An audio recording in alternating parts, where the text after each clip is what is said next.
Salmo 119, do verso 101 ao verso 104. O texto diz assim: de todo mau caminho desvio os pés para observar a tua palavra. Não me aparto dos teus juízos, pois tu me ensinas. Quão doces são as tuas palavras ao meu paladar, mais que o mel à minha boca. Por meio dos teus preceitos consigo o entendimento, por isso detesto todo o caminho de falsidade. Vamos orar mais uma vez, meus irmãos.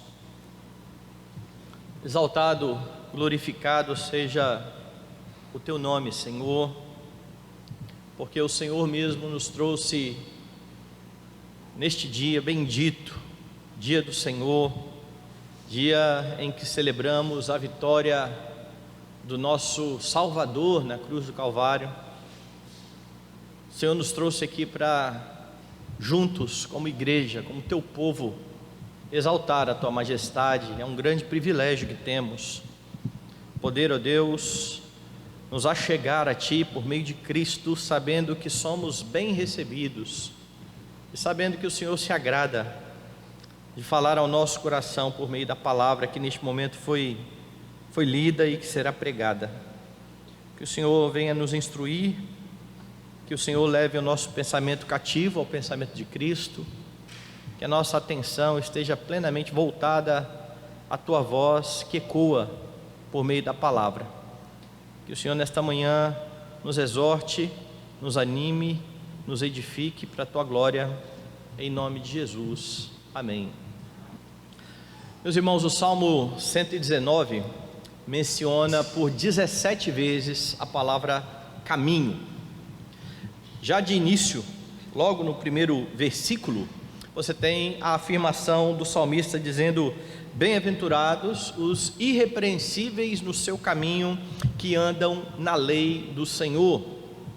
Lá no verso 9, ele perguntou: de que maneira poderá o jovem guardar puro o seu caminho? E de imediato ele respondeu dizendo que isso vai acontecer se tal jovem observar o seu caminho mediante a palavra do Senhor, ou segundo a palavra do Senhor. Nós temos visto que quando Deus criou o homem, Ele estabeleceu claramente o caminho por onde este homem deveria andar, mas infelizmente o homem não deu ouvidos à voz do Senhor, e o homem tentou então estabelecer o seu próprio caminho, da sua própria maneira. Deus deu um caminho claro. O homem, dando ouvidos à serpente, escolheu um caminho obscuro, que aparentemente parecia um bom caminho, mas que se mostrou um caminho de morte no final das contas. E é interessante notar que quando Deus envia o seu Filho ao mundo a fim de redimir os seus, o Filho se apresenta exatamente como sendo o caminho. Eu sou o caminho, a verdade e a vida. E é exatamente por causa disso que a igreja do primeiro século também era conhecida como a seita do caminho, os do caminho, aqueles que andavam após o Senhor Jesus Cristo. E pensando em tudo isso, você vai ver que no texto que foi lido hoje, que são os 4 últimos versículos dessa 13ª sessão do Salmo 119, essa 13ª sessão tem todos os versículos começados com a letra Mem do hebraico. A letra Mem, ela representa, ou ela é equivalente ao nosso M. Todos os versículos então começam com essa letra, e eles ensinam que você deve ter cuidado por onde você anda. É isso que você verá nesse texto. Você deve ter cuidado por onde anda, portanto, rejeite o mau caminho.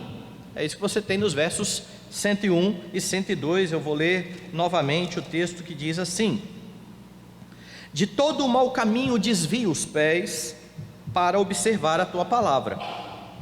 Não me aparto dos teus juízos, pois tu me ensinas. A declaração inicial aqui do salmista, ela é bastante enfática. Ele desviava os pés do mau caminho. E esta palavra que aparece aqui para mau caminho, ela tem o sentido de algo ruim, algo desagradável. Esse tipo de caminho mau que o salmista se refere aqui é um caminho maligno que causa dor, que causa infelicidade, que causa miséria. E essa palavra que é traduzida aqui por mal, ela aparece no livro de Gênesis de outra forma. Você vai se lembrar que José precisou interpretar os sonhos do faraó. O faraó um dia sonhou e ele viu algumas vacas gordas e outras vacas que ele menciona como sendo feias, magras e feias, pois aquela palavra feia é a mesma palavra que aparece aqui para mau caminho. A ideia então é de algo que traz ou que prenuncia algo ruim que vai acontecer. Este mau caminho que o salmista menciona aqui então é contrário ao caminho proposto pelo Senhor. Daí então ele afirmar que trata de se manter bem longe desse caminho. Veja, de todo o mau caminho eu desvio os pés. A ideia então é que os pés do salmista foram tentados a se desviar. Os pés do salmista estiveram muitas vezes prestes a fugir deste caminho, mas ele então rejeitou este atalho, este desvio, e se manteve no caminho proposto pelo Senhor, porque o atalho ou o desvio seria o mau caminho que ele está desviando os seus pés. Entretanto, não basta simplesmente deixar de andar em um caminho mau. Há muitas pessoas não crentes que evitam coisas ruins, que evitam vícios, que evitam pecados, sem nem mesmo saber que são pecados. Evitam porque querem viver uma vida tranquila, uma vida boa. Mas na Escritura, sempre que você é ordenado a deixar um pecado ou um comportamento que desagrada a Deus, você é ordenado a colocar no lugar uma virtude. E você tem essa dinâmica no livro de Efésios, por exemplo, quando Paulo dizia: olha, aquele que furtava, não furte mais. Mas não basta parar de ser ladrão, eu preciso colocar agora uma qualidade no lugar. Não basta deixar de roubar. O que é preciso? Então Paulo vai dizer: aquele que furtava, não furte mais, antes trabalhe, fazendo com as próprias mãos, para acudir o necessitado. Ou seja, quem furta, pega de outro. Você deixa de furtar, você deixa de pegar do outro, você trabalha e você oferece o que é seu. Sempre que a Escritura então falar em matar o pecado, você deixa de pecar, mas você precisa olhar para um caminho virtuoso. E é isso então que está acontecendo aqui. Este homem está dizendo: olha, eu estou desviando os meus pés de um caminho mau. Mas perceba, para observar a tua palavra. Ele evita o mal, mas ele não fica ali inerte. Ele está em ação. Ele olha para a Escritura e ele observa o caminho que o Senhor está propondo na sua palavra. E a ideia de observar aqui é exatamente essa: de guardar, de colocar em prática a palavra de Deus. E aí então você precisa lembrar que o salmista, lá no versículo 33, já havia feito um pedido. Veja lá, o pedido do verso 33 foi o seguinte: ensina-me, Senhor, o caminho dos teus decretos e o seguirei até o fim. Ou seja, o que está ocorrendo aqui no verso 101 é o resultado daquele pedido lá do verso 33. O salmista orou ao Senhor para que o Senhor ensinasse o caminho, para que ele pudesse seguir até o fim. E agora, diante de tentações, de momentos em que ele poderia desviar os seus pés, ele rejeitou o mau caminho para guardar a palavra de Deus. Então, aprendendo do Senhor, ele tinha condições de julgar o mau caminho, de rejeitar o mau caminho e de continuar andando naquele caminho que o Senhor propôs. Quando você olha para o Novo Testamento, Você percebe que Jesus ensina na oração do Senhor que você rogue ao Pai, pedindo que Ele não deixe que você caia em tentação. Não é essa uma das petições da oração do Senhor? Não nos deixes cair em tentação, mas livra-nos do mal. Pois bem, você precisa de fato rogar desta forma. Você precisa clamar a Jesus, que Ele faça você evitar o caminho da tentação, a fugir da tentação. Mas a forma como Deus vai fazer isso, a forma como Deus vai instruir o seu coração para que você resista à tentação, é a palavra. Você precisa guardar a palavra no coração para não pecar contra o Senhor. E é ao meditar na palavra de dia e de noite que você tem então condições de, como o salmista, de desviar os seus pés do caminho mau. E é interessante aqui porque você se desvia do mau caminho e observa a palavra. Você observa a palavra e continua se desviando do mau caminho. Então é um ciclo que vai se alimentando ou retroalimentando. As duas coisas, elas sempre irão caminhar juntas: o se afastar do mau caminho e o meditar na palavra, porque sem a palavra não há condição sequer de discernir o mau caminho. Você não consegue saber se aquele caminho que está diante de você é um caminho bom ou não. Por outro lado, você não pode manter os seus pés no caminho mau e ao mesmo tempo na palavra de Deus, porque elas são coisas excludentes, são auto-excludentes. É como se alguém colocasse o pé na rocha e de repente ele visse aqui, não imagine uma rocha, imagine um rio, e você tem então a margem aqui do rio, e dentro do rio você tem uma boia, essas boias de isopor. Pois você então coloca um dos pés na margem do rio e depois você coloca na boia e tenta firmar ali, e você vai ver o que vai acontecer. É a mesma coisa do homem que quer caminhar com Cristo, que é a rocha, mas que coloca os seus pés em lugares escorregadios. Este homem não vai se sustentar, ele não vai se manter de pé. É preciso que os dois pés estejam sobre a rocha, é preciso que os dois pés estejam bem firmados no Senhor Jesus Cristo, no caminho do Senhor. Mas há muitos crentes que querem, pelo menos de palavra, viver piedosamente. Eles dizem isso, eles querem ser santos, enquanto as suas atitudes são aprendidas com este mundo caído. Eles vêm ao domingo, todos os domingos à igreja, eles adoram a Deus, eles cantam, eles têm comunhão com os irmãos e vão para o trabalho na segunda-feira. E lá no trabalho é como qualquer ímpio trabalhando. O jogo é o jogo do mercado. As regras da palavra de Deus, de santidade e de caminhar com justiça, elas não valem para o meu trabalho. Ou quando eu vou para a minha família, educar os meus filhos, ou me relacionar com a minha esposa, a palavra é deixada de lado. Eu vou fazendo concessões, e aí domingo eu estou na igreja como um santo, de segunda a sábado eu vivo como um ímpio.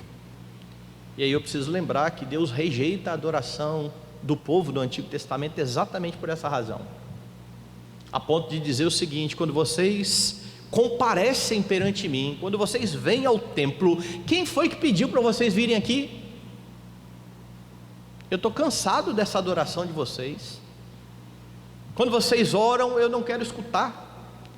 E a razão que Deus apresenta: as mãos de vocês estão cheias de sangue. Aquele povo estava continuamente oferecendo sacrifício no templo, ao mesmo tempo em que vivia de forma ímpia nos seus relacionamentos. Não dá para manter um pé no caminho de Deus e outro pé no caminho deste mundo. Eu lembro que quando eu converti, os meninos brincavam muito com o pessoal que estava meio desviado da igreja, dizendo que eles eram crentes Raimundo, né? Que ficavam com um pé na igreja e outro no mundo. Anos depois eu vim descobrir que esse negócio não existe não, porque quem aparentemente está com um pé na igreja e outro no mundo, já está totalmente no mundo. Ele só engana dizendo que está na igreja.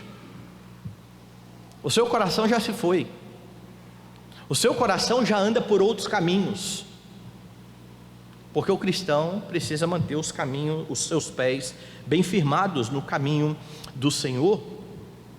Quando você se coloca diante da Escritura, é o Senhor mesmo que ensina o seu coração. Veja o verso 2, ele então diz: não me aparto dos seus juízos, pois tu me ensinas. Então perceba a sequência que está aqui. Ele disse: olha, eu desvio os meus pés do mau caminho para observar a tua palavra. Mas por que ele tem condição de observar a palavra? Porque ele é instruído pelo próprio Deus. E é por isso então que ele diz: eu não me aparto dos teus juízos, eu permaneço aqui junto dos teus mandamentos. A razão então apresentada aqui para ele não se afastar das ordenanças é que o mestre que ele tem diante de si é o próprio Deus. E o Espírito do Senhor, aquele que habita no crente, é de fato o mestre por excelência. É por isso que quando nós nos colocamos diante da palavra de Deus, nós rogamos a iluminação do Espírito, para que ele clareie a Escritura, para que ele aplique a Escritura no coração. Deus está ensinando o seu povo, Deus está comprometido com o ensino do seu povo. Lá no Éden, Deus diretamente instruiu Adão, ele aprendeu o caminho do próprio Deus, entretanto ele não obedeceu, entretanto ele escolheu o mau caminho.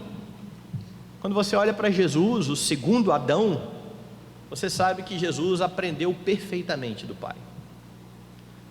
Jesus cresceu e cresceu aprendendo da palavra do Senhor. É por isso que a Escritura diz que ele crescia em graça e ele crescia em estatura diante do Pai, porque como Deus, Jesus é o Senhor e é o dono e é aquele que revela a palavra, mas como homem, ele vem aprendendo a palavra a cada dia, a ponto de, como nós vimos na semana passada, com 12 anos, ele está no templo, confrontando os doutores, questionando, cheio da palavra no coração. Então Jesus, o segundo Adão, aprende da palavra e a obedece perfeitamente, e essa é a razão de tanto o salmista quanto você poder agora tomar a mesma resolução de evitar o mau caminho.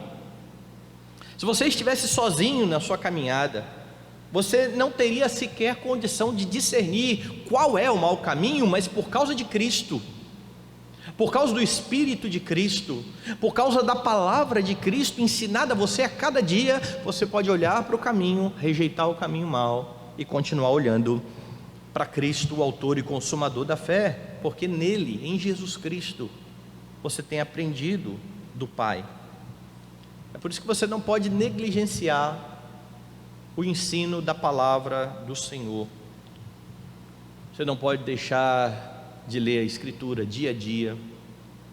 Você não pode deixar os momentos em que a igreja se reúne para estudar a palavra, mas principalmente, você não pode deixar o dia do Senhor. E por que eu estou dizendo principalmente? Porque há promessas de Deus falando especialmente ao seu povo por meio da pregação da palavra. É por isso que a ênfase dos teólogos da Reforma sempre foi mais na pregação até do que na leitura pessoal da Escritura. Nós lemos e precisamos ler, até mesmo porque ao se colocar diante da pregação da palavra, você precisa ouvir e conferir para ver se as coisas são de fato assim. Mas quando a palavra é pregada fielmente, aquele que prega é visto por nós como boca de Deus. É Deus, é Jesus o profeta quem fala ao seu povo. E é por isso que nós não abandonamos a adoração e o dia em que o Senhor fala à sua igreja por meio da palavra. A pregação da palavra de Deus, conforme o Catecismo de Heidelberg, é a própria palavra de Deus. É lógico, quando ela é pregada fielmente. E se você quer se desviar do caminho mau, você não pode negligenciar o culto do dia do Senhor, onde o povo se coloca diante do rei e do profeta que fala por meio da palavra. Sozinho, você nunca terá condição de rejeitar o mau caminho. na verdade sozinho, você estará no mau caminho sem se dar conta disso. E é interessante quando você conversa com não crentes sobre a questão de pecado, de salvação, eles não têm ideia de que eles estão mortos em delitos e pecados, eles não têm consciência disso. É como se você perguntasse a um peixe, como é que estar molhado? Ele não sabe. Ele nunca viveu seco para fazer a comparação. Molhado é o normal da sua vida. Ele não sabe definir o que é isso. Os homens que estão imersos no pecado, o seu coração já está tão duro, que eles estão caminhando num caminho que leva para a morte, e não se dão conta disso. Eles só darão conta disso se o Espírito do Senhor lhes abrir os olhos. Aí sim, aí eles verão a condenação e correrão para Cristo. Sem esta obra, o homem se manterá nesse caminho, no caminho mau. Mas em Jesus, que é o caminho para o Pai, você tem discernimento, você pode rejeitar o caminho de morte. O salmista então está mostrando aqui que você deve ter cuidado por onde anda. Portanto, primeiro você precisa rejeitar o caminho mau, depois você precisa detestar o caminho da falsidade. Veja os últimos versículos aí, 103 e 104. Quão doces são as tuas palavras ao meu paladar, mais que o mel à minha boca. Por meio dos teus preceitos consigo entendimento, por isso detesto todo caminho de falsidade.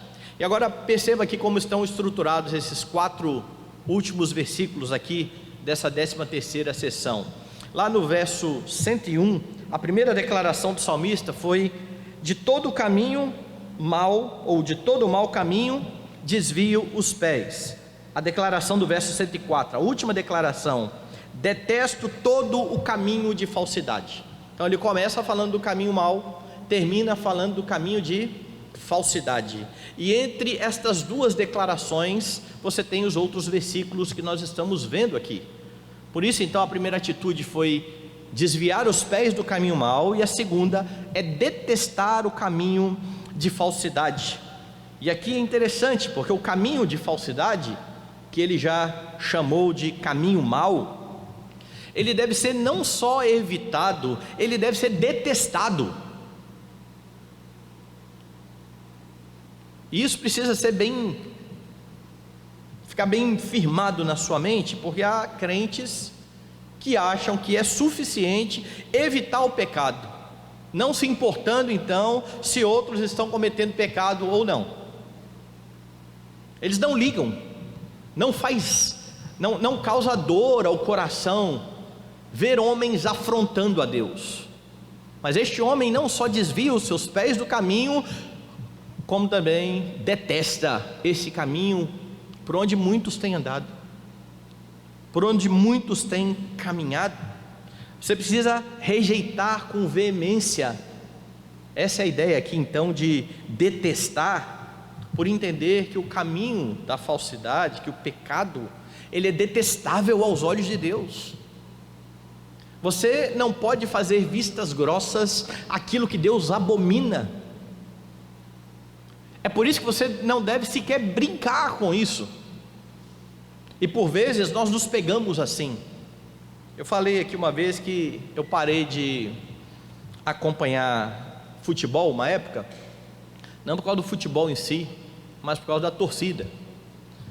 Porque por mais que eu saiba que existe brincadeira, né, no futebol, a gente perturba um ou outro, seu time é pereba, papapá, eu via pastores e crentes lá em São Paulo, por exemplo, como eu morei em São Paulo, tem muita gente conhecida lá, que tratavam uma das torcidas de São Paulo como Bambis,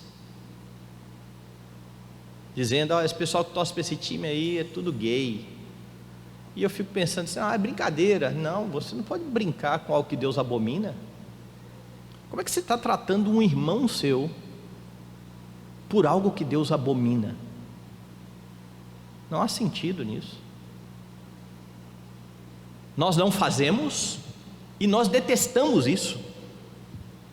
Isso precisa estar bem longe de nós. Lembre-se aí daquilo que Paulo escreve lá em Romanos, quando ele vem falando da ira de Deus, a partir do verso 18, sobre os homens que rejeitaram a verdade pela injustiça.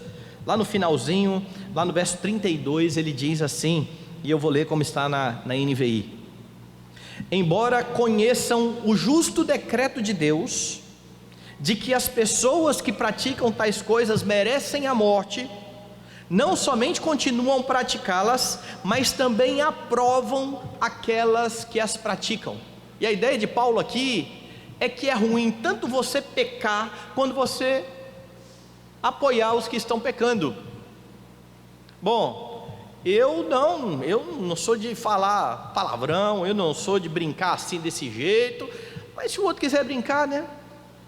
Não, você detesta isso.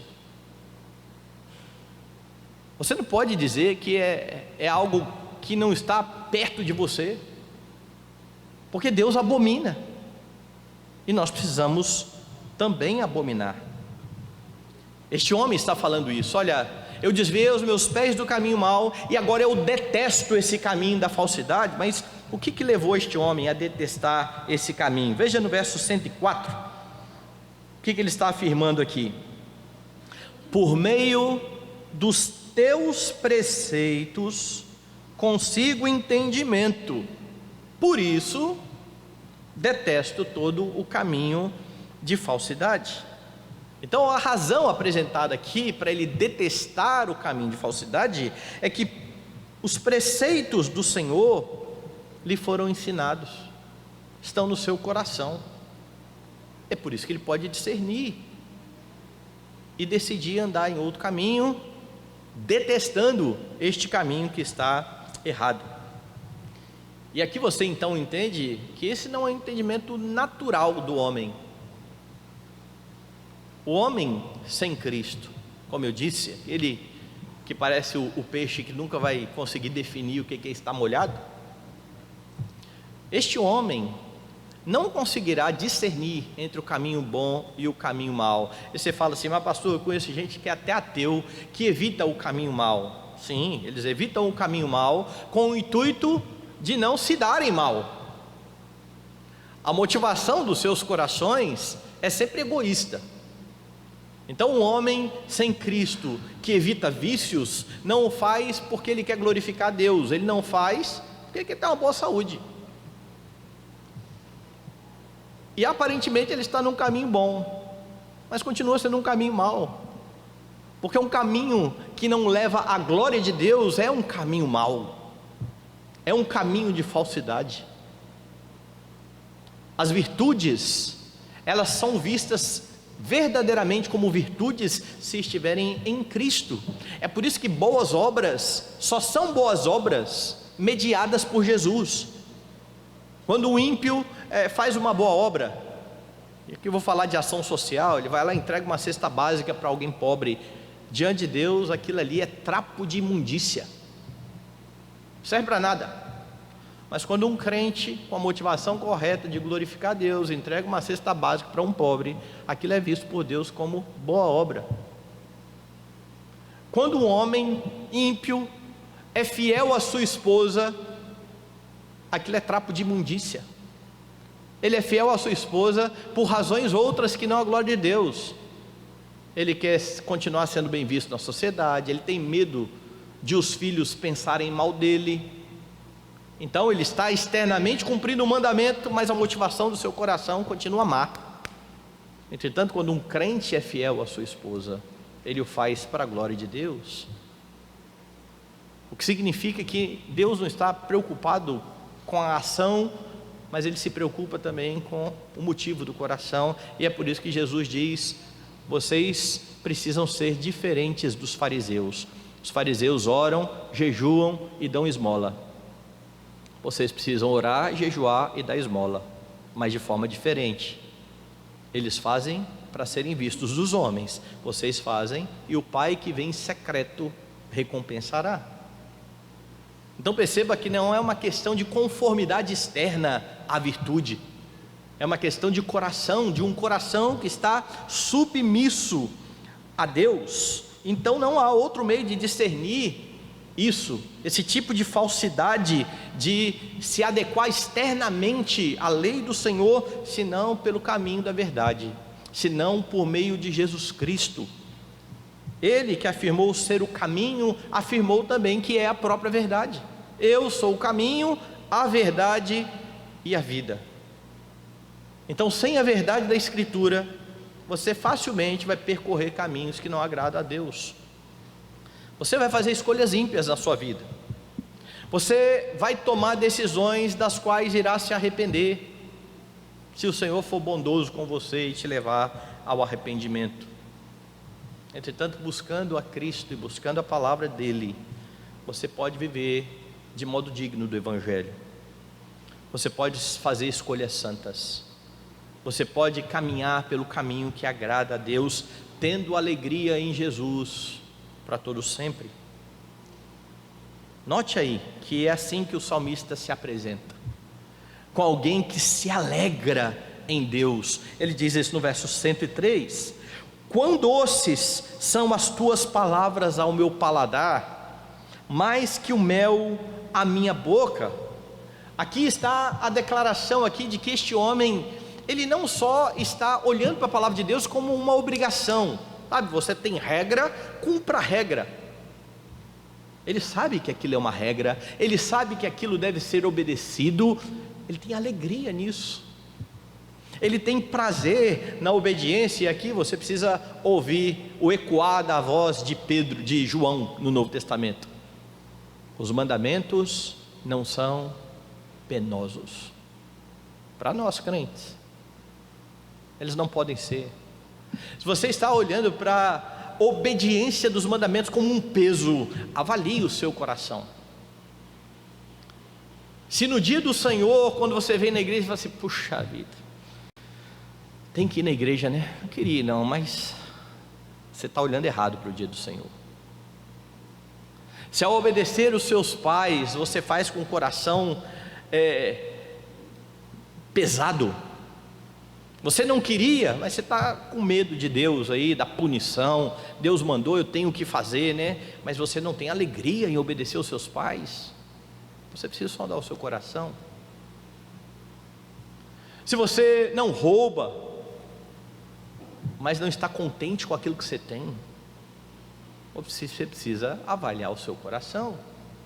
Se você não cobiça e igualmente vive murmurando, porque todo mundo tem e você não, é preciso avaliar o coração, porque os mandamentos não são penosos, nós cumprimos nos alegrando nele. Bendito é o dia do Senhor. Bom é obedecer os pais, bom é se alegrar com alguém que teve conquistas as quais eu não tive, mas eu não cobiço. Eu me alegro com quem está alegre. Não há peso no coração. É isso que o salmista então está dizendo aqui, quando ele fala que as palavras do Senhor são doces ao paladar. Essas palavras são mais doces do que o mel à boca. Naquele tempo o mel, acho que era o de mais doce que eles tinham, né? Usado ali para adocicar. E ele está dizendo: a palavra é mais do que isso. Lá no Salmo 19 você tem essa declaração, certo? A declaração do salmista é semelhante a esta aqui. Este homem então vê a lei de Deus, vê a palavra de Deus como algo valoroso, como algo prazeroso, como o mel. Do mesmo jeito que o mel é bom ao paladar, a palavra traz prazer, deleite ao meu coração. Lembra lá da nossa primeira pergunta lá do catecismo, né? O fim principal do homem: glorificar a Deus e ter alegria nele, ou gozá-lo para sempre. É na Escritura que você aprende isso. E a pergunta aqui é: como é que você enxerga a lei do Senhor. Ela é para você, como afirmou Davi lá no Salmo 19, mais doce do que o mel e o destilar dos favos. É assim que você olha para a Escritura? Ou você olha para a palavra de Deus como um peso, como obrigações? Eu não queria, mas tem outro jeito, né? Eu sei que haverá momentos na vida em que você, tentado, vai lembrar da Escritura e vai ser quase que um peso mesmo obedecer, e você, por amor ao Senhor, vai obedecer. Não é disso que eu estou falando. Eu estou falando de uma vida inteira, onde a pessoa só olha para a Escritura como algo que ela não tem deleite, mas é um mal necessário. Não é assim que nós olhamos para a palavra de Deus, porque se você não tem prazer nos mandamentos, você vai querer se deliciar nas iguarias desse mundo. Deus está oferecendo aqui nos mandamentos deleite. Você não se agrada, você vai procurar deleite nas coisas desse mundo, e aí então você vai descobrir que os prazeres do mundo, apesar de parecerem muito doces no início, se tornarão bastante amargos, porque esse é o caráter enganoso do pecado. O pecado promete delícias, mas ele entrega tristeza, vergonha, ansiedade. O pecado, ele faz falsas promessas, mas ele não consegue entregar o que ele promete. As falsas promessas são somente para enganar, para que você vá naquele caminho. É por isso que Tiago explica isso, dizendo que cada um é tentado pela sua própria cobiça, quando esta o atrai e o seduz. Então, depois de seduzido, você peca. Quando os desejos do seu coração se tornam o de melhor que você acha que você vai ter na sua vida, você fará tudo pelos desejos do coração, até mesmo afrontar Deus, pecar, se desviar dos caminhos dele, fazer vistas grossas ao caminho mau. Ao ter apreço pela palavra, você conseguirá discernir e detestar o caminho da falsidade. Por onde é que você tem andado? Onde é que seus passos têm te levado? O texto ensina que você precisa ter cuidado por onde anda, e é por isso que você deve rejeitar o mau caminho, e você deve detestar o caminho da falsidade. Deus enviou o seu Filho ao mundo a fim de que o homem que andava em um falso caminho pudesse ser resgatado e pudesse voltar ao caminho da verdade. Jesus, o Filho Santo de Deus, sempre andou nesse caminho traçado pelo Pai. Entretanto, ele também foi tentado a se desviar do mau caminho. Se você lembrar de Mateus capítulo 4, Mateus traça aqui a tentação de Jesus, e Jesus precisou ser tentado, e segundo Hebreus, ele foi tentado em todas as coisas à nossa semelhança, mas sem pecado. E como o segundo Adão, ele vai passar no teste aqui, naquilo que Adão não passou. Deus deu a Adão um caminho, e Adão estabeleceu o seu caminho próprio. E aqui Satanás vai tentar fazer o mesmo com o Senhor Jesus Cristo, e é por isso que o texto diz que Jesus, depois de jejuar 40 dias e 40 noites, teve fome, e o tentador se aproxima e diz: olha, se você é filho de Deus, mande essas pedras se transformarem em pães. E a tentação aqui não está no fato de Jesus se alimentar ou não, a tentação está no fato de Jesus duvidar que era o Filho de Deus. Se és filho de Deus, manda a pedra se transformar em pão. Você tem certeza mesmo que você é filho de Deus? Faça a prova. Porque se a pedra não transformar em pão, significa que você não é o Filho de Deus. E então você entende a resposta de Cristo. Está escrito: não só de pão viverá o homem, mas de toda a palavra que procede da boca de Deus. E o contexto mostra a palavra que procedeu da boca de Deus, porque no capítulo 3, no finalzinho, quando Jesus foi batizado, a palavra que veio da boca de Deus foi: este é o meu filho amado, em quem eu me comprazo. acabou. Eu não preciso de pedra transformando em pão para saber que eu sou o Filho de Deus. Eu ouvi, não só de pão o homem viverá, mas de toda palavra que procede da boca de Deus. Deus tem um caminho, Satanás propôs outro e Jesus rejeitou, se manteve no caminho da palavra. E então o que ele fez? Ele fez este caminho da palavra parecer diferente. Satanás distorce a palavra e então diz no verso 6: se és filho de Deus, atira-te abaixo, porque está escrito: aos teus anjos ordenará a teu respeito que te guardem, e eles te susterão nas suas mãos, para não tropeçares em alguma pedra. Satanás está literalmente citando a Escritura, e Jesus então corrige a sua má interpretação. Também está escrito: não tentarás o Senhor teu Deus. Não há contradição na palavra, não há confusão no caminho proposto por Deus. Deus nunca vai te colocar numa situação em que mandamentos se conflitam. Jesus se mantém no caminho, e então Satanás dá aqui a sua última cartada. Diz o texto: levou ainda o diabo a um monte muito alto, mostrou-lhe todos os reinos do mundo e a glória deles, e lhe disse: tudo isto te darei, se prostrado me adorares. Bom, se você prestou atenção ao texto da liturgia, Salmo de número 2, o Salmo de número 2 traz aquela conversa do pai com o filho na eternidade, depois da afirmação do pai que colocaria o seu rei sobre o monte Sião. O pai então diz: pede-me, e eu te darei as nações por herança. Foi isso que o pai prometeu ao filho. Satanás está prometendo aquilo que o pai já prometeu, por um caminho diferente, porque o caminho que Cristo tinha a fim de ter as nações era o caminho da cruz, era a redenção das nações, e é por isso que você é ordenado a ir por todo mundo pregar o Evangelho. Mas Satanás oferece essa mesma recompensa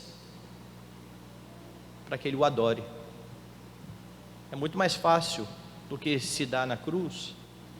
Então Jesus responde: retira-te, Satanás, porque está escrito: ao Senhor teu Deus adorarás, e só a Ele darás culto. Jesus se manteve no caminho, e Jesus se manteve no caminho, rejeitando o caminho mau do diabo, porque Jesus detestava aquele caminho. Ele amava o caminho proposto pelo seu pai, e então ele caminhou nesse caminho. Ele foi à cruz, ele tomou sobre si as suas dores, os seus pecados.